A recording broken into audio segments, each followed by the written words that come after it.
Hey guys, this is the next video for the Viking shield construction. I decided to start recording here to show you some of the steps that I had mentioned in my last video, just so you could see them, I guess, in person. Well, not in person because you're watching a video, but just to actually see them on screen. This shield right here is completely done.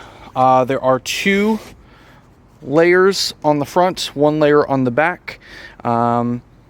You can see as I start doing the later layers, I do allow for a little bit of an extra overlap there. So it's just kind of not a guessing game, but you just kind of eyeball it, and it's a little bit easier to overlap it with a little bit of extra.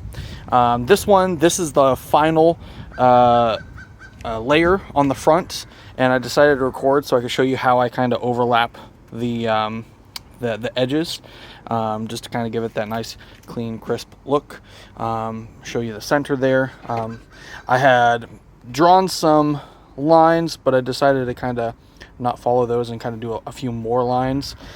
It is easier to fold over the more flaps that you put. But yeah, so let's see. We got this guy. We got a little schmutz.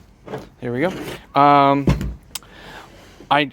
I noticed after I had actually made the purchase of the canvas that to get the amount of circles that I needed for the 3 shields that I made, I did have to use one of the seams.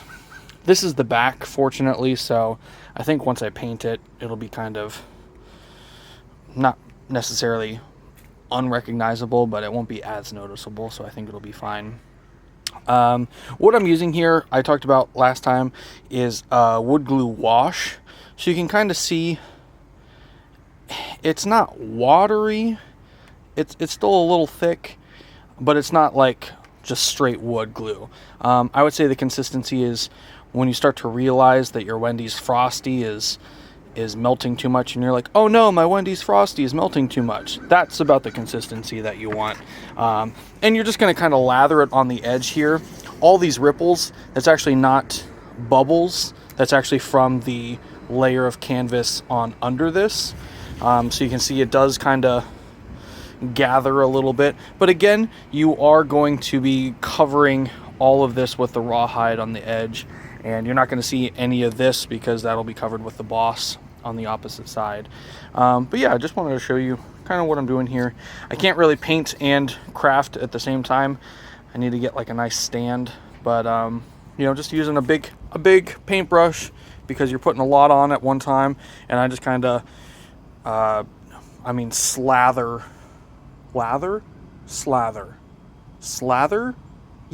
slather the wood glue on the edges here, and just fold these guys over.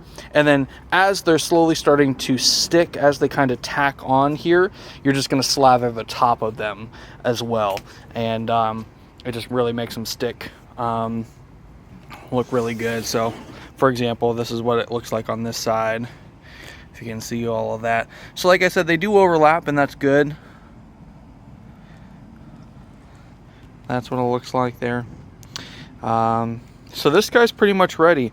The next step will be putting on the hand cross guard that's going to go right across the back here, and then putting on the shield bosses. And I do have bosses, and I'll upload a video about the bosses either before or after this one, so we'll see. But yeah, it's moving right along. I'm pretty excited. Oh, I am going to paint them too. So I'll paint the front before I put the boss on. I got quite a few different colors, make them a little fancy.